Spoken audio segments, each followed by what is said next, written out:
Praise the lord.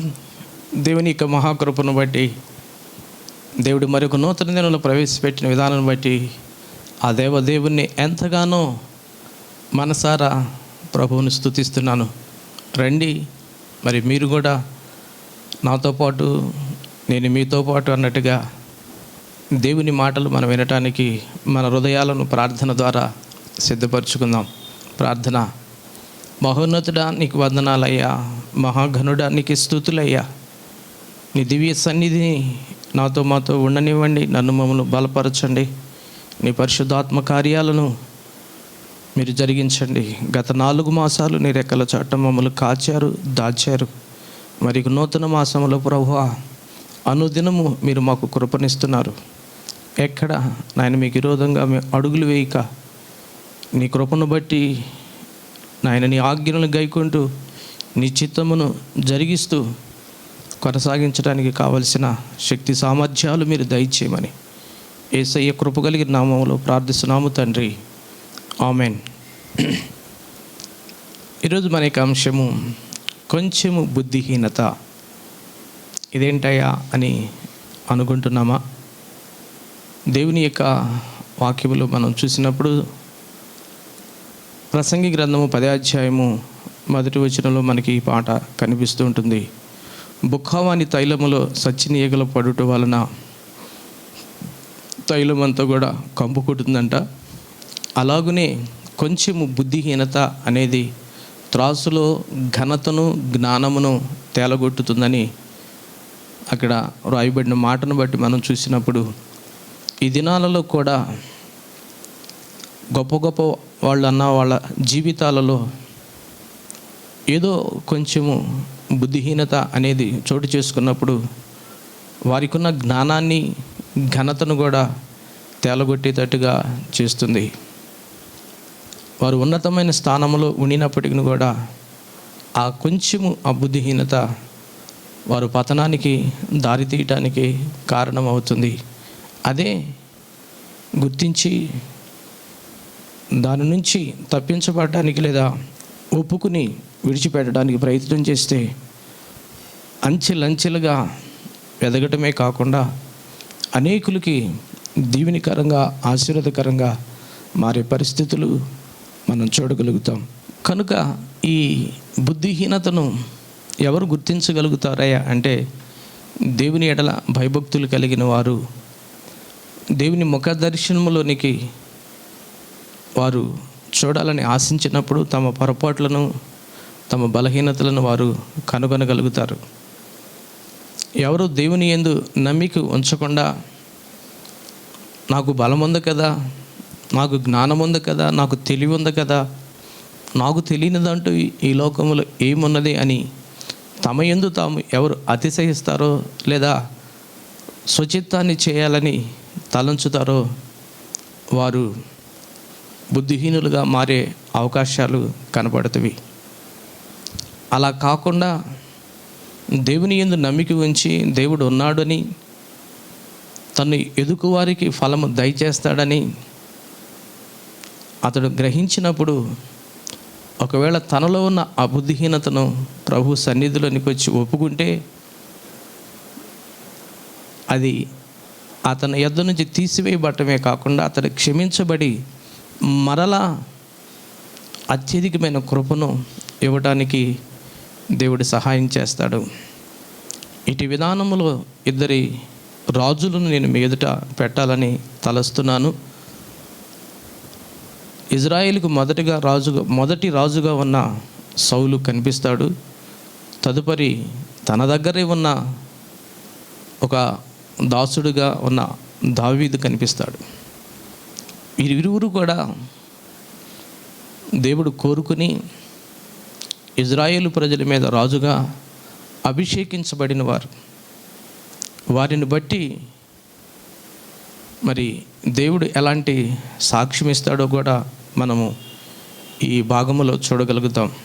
1 సమూయేలు గ్రంథము 15వ అధ్యాయము 17వ వచనంలో చూసినప్పుడు సౌలు గురించి ఇక్కడ ఒక మాట వ్రాయబడి ఉంటుంది. సమూయేలు ఈ విషయాన్ని తెలియపరుస్తాడు. అందుకు సమూయేలు అంటాడు, నీ దృష్టికి నీవు అల్పుడుగా ఉన్నప్పుడు ఇజ్రాయేలు గోత్రములకు శిరస్సు వైతివి. యెహోవా నిన్ను ఇజ్రాయేలు మీదుగా రాజుగా అభిషేకించెను. సౌలు గురించి అక్కడ ఈ మాటను తెలియపరుస్తున్నాడు. సౌలు, నీ దృష్టికి నీవు అల్పుడుగా ఉన్నప్పుడు నిన్ను ఇజ్రాయేలు మీద రాజుగా యెహోవా అభిషేకించాడు కదా. మరి ఇలా నిన్ను అభిషేకించబడినది విధానము ఒకసారి నువ్వు గుర్తిస్తే నీవు దేవుని చిత్తం చేయటానికి, దేవుని ఉద్దేశాలు నెరవేర్చడానికి ఇష్టపడేవాడుగా ఉంటావు. కానీ నేను చెప్పిన ఆజ్ఞలను పక్కన పెడుతూ నా మాటలను నీవు లెక్క చేయకుండా నీ ఇష్టాన్ని జరిగిస్తున్నావు. ఇందును బట్టి నీ రాజ్యాన్ని సదాకాలం స్థిరపరచాలనుకున్నా కానీ కొట్టివేయబడుతుంది. సౌలుకి ఒక రకంగా భయం వేయాలి. అయ్యో, గార్ధబొమ్మలు పోతే నా తండ్రి వెతికి రమ్మని పంపిస్తే అలా గార్ధబొమ్మలు వెతుకుతున్న నన్ను దేవుడు రాజుగా చేయటానికి సమూయేలు గారి చేత అభిషేకించాడే. నా గార్ధబొమ్మలు పోయినవి దొరుకుట మాత్రమే కాకుండా అవి నన్ను రాజుగా అభిషేకించబడటానికి ఈ కార్యం దోహదపడింది కదా అని తలంచాల్సిన వ్యక్తి, కృతజ్ఞత కలిగి ప్రభు చిత్తాన్ని చేయవలసిన వ్యక్తి తాను రాజుగా నియమించబడిన అప్పుడు సౌలు చేయవలసిన కార్యాలను, ఆ రాజ్యాధికారం సంబంధించిన అన్నిటిని కూడా సమూయేలు తెలియపరుస్తాడు. ఇలా నువ్వు రాజుగా పరిపాలన చేయాలని చెప్పేసి తాను చేయవలసిన కార్యాలు చెప్పాడు. తను చేయించే కార్యాలు కూడా సౌలుకి వివరించి ఒకనొక పర్యాయము 13వ అధ్యాయంలో మనం చూసినప్పుడు ఫిలిష్తీయులు ఇజ్రాయేలు మీదకి దండెత్తి వస్తున్నారని తెలుసుకున్న సందర్భంలో వారు మిక్పాషులో కూడుకున్నారని, మరి ఆ యుద్ధానికి వెళ్ళవలసిన పరిస్థితిలో సమూయేలు వచ్చి బలి అర్పిస్తే వారు ముందు యుద్ధానికి వెళ్ళాలి. అలాంటి సమయంలో సమూయేలు రావటం కొంచెం ఆలస్యమైంది కదా. సమూయేలే నా బలి అర్పించేది, నేను అర్పించకూడదా? నన్ను కూడా రాజుగా అభిషేకించాడు కదా, నేను చేస్తే తప్పేంటి అన్నట్టుగా తలంచి సమూయేలు వచ్చే వరకు కూడా వేచి ఉండకుండా ఎలోపు అడావుడిగా తానే బలర్పించడానికి పూనుకుంటాడు.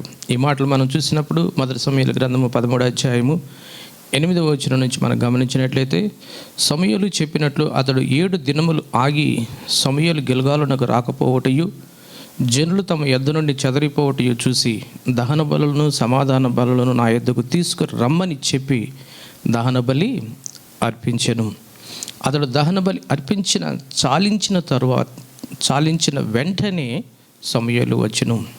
సౌలు అతనిని కలుసుకొని అతనికి వందనము చేయుటకై బయలుదేరగా సమూయేలు అతనితో, నీవు చేసిన పని ఏమని అడిగెను. అందుకు సమూయేలు, జనులు నా యొద్ద నుండి చెదరిపోవుటయు నిర్ణయ కాలమున నీవు రాకపోవుటయు ఫిలిష్తీయులు మిక్పాషులో కూడి ఉండుటయు నేను చూసి 3 కారణాలు సెలవిస్తున్నాడు. నీవు రాలేదయ్యా, జనులు చెదరిపోతున్నారయ్యా, శత్రువులు మిక్పాషులో కూడి ఉన్నారు. ఈ 3 కారణాలు బట్టి నేను బలి అర్పించాను, కారణం లేకుండా నేనేం చేసేవాడిని కాదు అన్నట్టుగా తెలియపరుస్తున్నాడు. కొన్ని సందర్భాలలో కూడా కొందరు తాము చేసిన తప్పులను సమర్థించుకోవడానికి కారణాలు చెప్తారు. ఆకలైంది కాబట్టి ఆహారం లేదని దొంగతనం చేశానని, మరి తమకున్న పరిస్థితులను బట్టి కాని అడుగులు వేశానని, లేదా తనకున్న స్థితిగతులు బట్టి ఇలా జీవిస్తున్నానని చెప్పుకునేవాళ్ళు లేకపోలేదు. కానీ వెంటనే అక్కడ సమూయేలు అంటున్నాడు, ఎందుకు నువ్వు ఇలా చేసావు సమూయేలు, ఎందుకు ఇలా చేసావు సౌలు అని సమూయేలు అడుగుతున్నాడనమాట. 13వ వచనంలో, అందుకు సమూయేలు ఇట్లనెను, నీ దేవుడైన యెహోవా నీకు ఇచ్చిన ఆజ్ఞను గైకొనక నీవు అవివేకపు పని చేసితివి. నీ రాజ్యము ఇజ్రాయేలు మీద సదాకాలం స్థిరపరచుటకు యెహోవా తలచి ఉండెను, అయితే నీ రాజ్యము నిలువదు. దేవుడు ఇలాగున తలచాడు, యెహోవా ఆజ్ఞను నువ్వు గైకొంటే నీ రాజ్యము సదాకాలము నిలుస్తుంది. అలా నీ మాట లేదా నీవు దేవుని ఆజ్ఞను ఎప్పుడైతే పక్కన పెట్టి నీ స్వచిత్తాన్ని లేదా నీ ఇష్టాన్ని జరిగించడానికి నువ్వు ఎప్పుడైతే ఇష్టపడినావో ఆ రాజ్యము నిలవదు సౌలా అని తెలియపరిచాడండి. మరొక సందర్భంలో కూడా 15వ అధ్యాయంలో మనకి అమాలేకీలు ఆనాడు మన పితరులైన ఇజ్రాయేలీలు ఐగుప్తు నుంచి మన పితరులైన ఇజ్రాయేలు ఐగుప్తు నుంచి కానాను వెళుతున్నప్పుడు అమాలేకీలు ఇజ్రాయేలును బాధపెట్టిన సందర్భాన్ని హేతువు చేసుకుని, నువ్వు రాజుగా అయినావు కదా, ఇప్పుడు నీకు అధికారం ఇచ్చే కదా, ఈ విషయంలో నీవేం చేయి, అమాలేకీలను అందరిని కూడా సర్వనాశనము చేయమని అక్కడ దేవుడు సౌలుకి ఈ విషయాన్ని సమూయేలు ద్వారా తెలియపరుస్తాడు. ఈ మాటలు మనం చూద్దాం. 15వ అధ్యాయం 2వ వచనం. సైన్యములకు అధిపతి యెహోవా సెలవిచ్చినది ఏమనగా, అమాలేకులు ఇజ్రాయేలులకు చేసినది నాకు జ్ఞాపకం ఉన్నది. వారు ఐగుప్తుల నుండి రాగానే అమాలేకులు వారికి విరోధులై మార్గమందు వారి మీదకి వచ్చిరి కదా, కాబట్టి నీవు పోయి కనికరింపగా అమాలేకులను హతము చేయొచ్చు, పురుషులనేమి స్త్రీలనేమి బాలులనేమి ఇలా అందరిని కూడా నశింపు చేయి, ఏ ఒక్కరిని కూడా మిగిల్చవద్దు అని సెలవిస్తే సరేనన్నాడు. అని వెళ్ళి ఏం చేశాడో మనం చూద్దాం. ఇజ్రాయేలీలు ఐగుప్తుల నుండి వచ్చినప్పుడు మీరు వారికి ఉపకారము చేసేది కనుక అమాలేకీలతో కూడా నేను మిమ్మల్ని నాశనము చేయకుండానట్లు మీరు వారిలో నుండి బయలుదేరిపోవుడని కేనీయులకు వర్తమానం పంపగా కేనీయులు అమాలేకీల నుండి వెళ్ళిపోయెను. తర్వాత సౌలు అమాలేకీలను అవీలా నుండి ఐగుప్తు దేశ మార్గమునున్న షూరు వరకు తరిమి హతము చేసిరి. అమాలేకీలు రాజైన అగగును ప్రాణముతో పట్టుకొని జనులందరినీ కత్తి చేత నిర్మూలము చేసిను. సౌలు జనులు కూడి అగగును గొర్రెలలో ఎడ్లలోనూ క్రొవ్విన గొర్రె పిల్లలను మొదలైన వాటిలోను మంచి వాటిని నిర్మూలము చేయక కడగా నుంచి ప్రతి దానిని నీచ పశువులను అన్నిటిని కూడా నిర్మూలము చేసిరి. వాటిలో నీచమైన వాటిని చేశారంట, మంచిగా ఉన్న వాటిని, బలిసిన వాటిని, బాగుగా ఉన్న వాటిని తిరిగి అమాలేకి రాజైన అగగుని నాశనం చేయకుండా వారిని పట్టుకుని తీసుకుని వస్తారు. ఈ విషయము సమూయేలుకి దేవుడు తెలియపరుస్తాడు. అందును బట్టి సమూయేలు చాలా బాధపడతాడు. ఈ మాటలు మనం చూసినట్టయితే 10వ వచనం. అప్పుడు యెహోవాకు సమూయేలుకు ప్రత్యక్షమై ఇలాగు సెలవిచ్చును, సౌలు నన్ను అనుసరింపక వెనుక తీసి నా ఆజ్ఞను గైకొనకపోయిను గనుక అతనిని రాజుగా నిర్ణయించినందుకు నేను పశ్చాత్తాపడుచున్నాను. చూడండి, సమూయేలు ఇదిగో నేను సౌలును రాజుగా చేసినందుకు నేను పశ్చాత్తాప పడుచున్నాను. ఎందుకు? నా ఆజ్ఞను గైకొనక. అమాలేకులను అందరినీ సర్వనాశనము చేయమంటే వారిలో రాజును పట్టుకొచ్చాడయ్యా. అక్కడున్న బలహీనుల్ని చిక్కిన వాళ్ళని నాశనం చేసి తిరిగి మంచి వాళ్ళని అన్నట్టుగా కొందరిని తీసుకుని వచ్చాడు. ఎందుకు నేను ఇలాంటి వ్యక్తిని, నా మాట వినటం లేదు అని ఇలాంటి వ్యక్తి నా రాజ్యమునకు, నా ప్రజల మీద రాజుగా తగడు అని చెప్పేసి అని బాధను వ్యక్తపరిచాడు. ఇలా మనం సౌలు జీవితం అందును బట్టే సమూయేలు ఆ విషయాన్ని తెలియపరుస్తాడు. నీ దృష్టికి నీవు అల్పుడుగా ఉన్నప్పుడు నేను ఇజ్రాయేల్ మీద రాజుగా చేస్తే ఎందుకు చేసావు? అతడు చేసిన బుద్ధిహీనమైన ఈ 2 పర్యాయాలు అతడి రాజ్యాధికారాన్ని కోల్పోవడానికి, తిరిగి స్థిరపరచకుండా తొలగద్రోయటానికి కారణము కాబడింది. అదే తదుపరి వచ్చిన తన దాసుడిగా ఉన్న దావీదు జీవితంలో కూడా మరి ఇలాంటి మరొక సందర్భాన్ని మనం చూస్తాం. అతడు కూడా రాజ్యాధికారమును సంపాదించుకుని స్థిరపడినాక మరి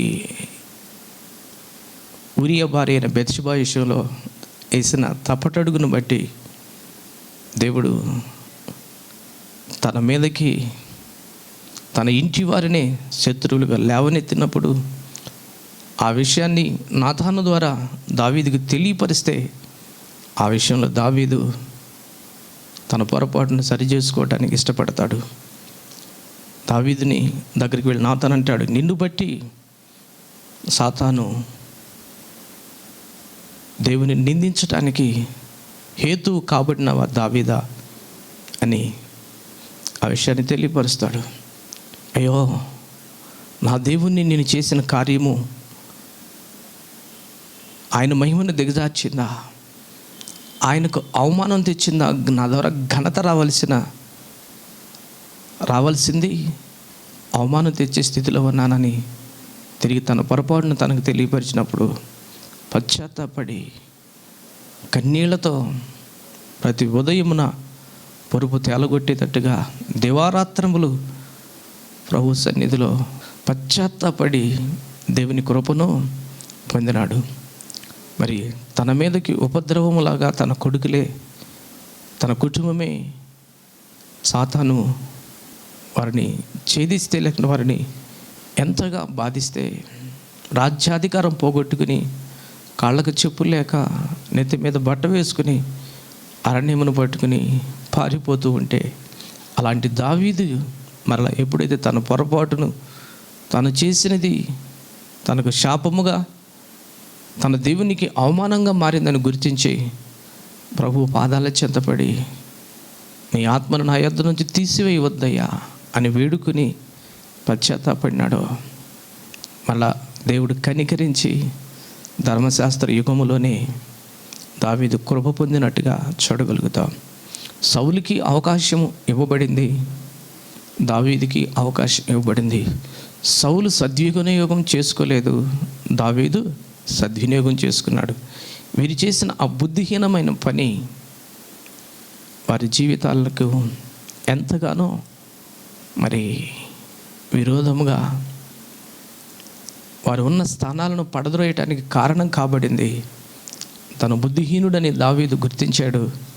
తన బుద్ధిహీనతను ఒప్పుకుని విడిచిపెట్టి ఆయన కనికరాన్ని పొందాడు. కానీ సౌలు పొందలే.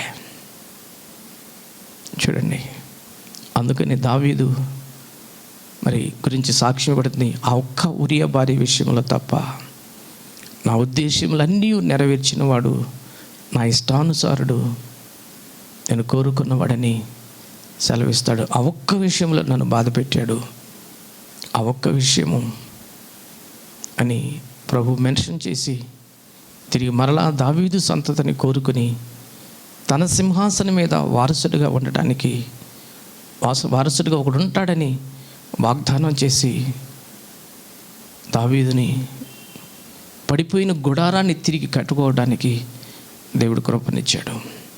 ఈ దినాలలో కూడా మరి దేవుని బిడ్డలముగా ఉంటున్న మనము, దేవుని యందు భయభక్తులు కలిగి అడుగులు వేస్తున్న మనము, మన జీవితాల్లో కూడా ఇలాంటివి బుద్ధిహీనమైన చర్యలు ఎన్నో కనిపిస్తుంటవి. మన దైవ గ్రంథంలో చూసినట్లయితే న్యూ టెస్టిమెంట్లో మనకి అపోస్తల కార్యముల గ్రంథము 5వ అధ్యాయంలో కనిపిస్తారు అననీయ సప్పీరాలు. వారు కూడా ఆనాడు అపోస్తలు పాదాల యొద్ద తమకు కలిగిన ఆస్తిని తీసుకుని వెళ్ళి అపోస్తలు పాదాల యొద్ద పెట్టాలని తలంచి తమకు కలిగిన వాటిని అమ్మి, వారికి వచ్చిన ఆలోచన, అయ్యో ఎలా బ్రతుకుతాం మొత్తం ఇచ్చేస్తే అని ఒక బుద్ధిహీనమైన తలంపు వారిలో ఏలుబడి చేసింది. కొంచెం దాసుకుని కొంచెం ఇచ్చారు. మరి వెళ్ళి ఆ పేదరయ్య గారి దగ్గరికి వెళ్ళి, అయ్యా మేము కొంచెం దాచుకున్నాము, మిగిలింది మీకు ఇస్తున్నామంటే ఏమనేవాడు కాదు. కానీ అక్కడ ఇంతకే మేము అమ్మేమని అబద్ధమాడి పరిశుద్ధాత్మను దుఃఖపరిచారని ఆ విషయంలో పేదరు తెలియపరిస్తే, వారు చేసిన అబద్ధము లేదా వారు చేసిన ఆ విధానము వారి హఠాత్తు మరణానికి, అక్కడే చనిపోవడానికి కారణమైంది. ఆ కొంచెం బుద్ధిహీనత వారి చావుకు కారణం కాబడింది. మరి ఇటు దృష్టాంతముల ద్వారా నీవు నేను గుర్తించవలసింది, భక్తి చేస్తున్నామని చెప్పుకుంటున్న మన జీవితాలలో, ఆయనను వెంబడిస్తున్నామని చెప్పుకుంటున్న మన బ్రతుకుల్లో కూడా ఇలాంటి సంఘటనలు ఆయా సందర్భాలలో మానవులుగా మనల్ని కూడా సంధిస్తూ ఉంటవి, తాగుతూ ఉంటవి.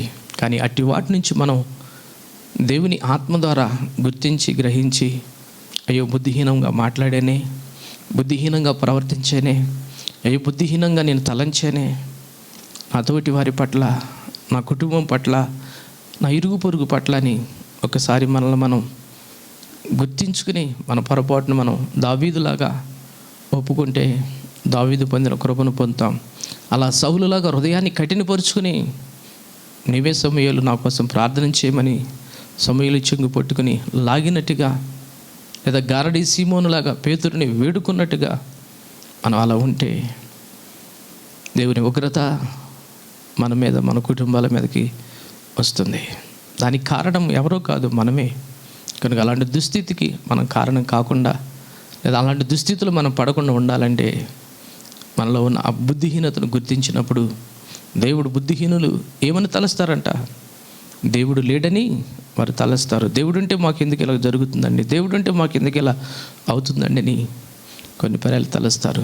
వచ్చిన కష్టాలను బట్టో, వచ్చిన నష్టాలను బట్టో, వచ్చిన శోధనలను బట్టో, వచ్చిన వ్యాధులను బట్టో, బాధలను బట్టో నో. ఈ లోకంలో ఉంటున్న ప్రతి వ్యక్తికి వ్యాధి, బాధ, కష్ట నష్టాలు అనేవి సహజం. కానీ వాటిల నుంచి మన ప్రభు విడిపించగలిగిన శక్తివంతుడని మనం విశ్వసించి ఆయన యందు భయభక్తులు కలిగి నమ్మకంగా మనం అడుగులు వేస్తే దేవుడు తప్పక దావీదుకు చూపిన కృప నీకు నాకు కూడా కృప చూపిస్తాడు. అట్టి రీతిగా అనుదినము నీవు జయ జీవితాన్ని పొందుతూ ముందుకు కొనసాగించబడతావు. అట్టి కృప దేవుడు మీకు దయచేయును గాక. ఆమేన్. ప్రార్థన. మహోన్నతుడా, నీకు వందనాలు. కొంచెము బుద్ధిహీనత జ్ఞానమును ఘనతను తేలగొట్టినన్నావు. అది నాలో మాలో నాయనా ఎక్కడ మచ్చుకు కూడా ఉండటానికి వీల్లేదు, ఉందని అని గుర్తించి దాన్ని తీసివేసుకుని నీ కృప కొరకు వేడుకొని నీవిచ్చే నాయనా ఆ క్షమా హృదయాన్ని మేము పొందుకొని తగ్గింపు జీవితాన్ని కలిగి అడుగులు వేయడానికి మీ కృపా సహాయము దయచేయమని, నన్ను మమ్మల్ని బలపరచమని, నువ్వు మాట్లాడిన ప్రతి మాటను బట్టి నీకు వందనాలు చెల్లిస్తూ మీరు తోడయ్యండమని యేసు నామములో ప్రార్థిస్తున్నాము తండ్రి. ఆమేన్. ఈ కార్యక్రమం వీక్షించిన మీ అందరికీ కూడా క్రీస్తు నామములో నా హృదయపూర్వకమైన నిండు వందనాలు. దేవుడు మీకు తోడయ్యండును గాక.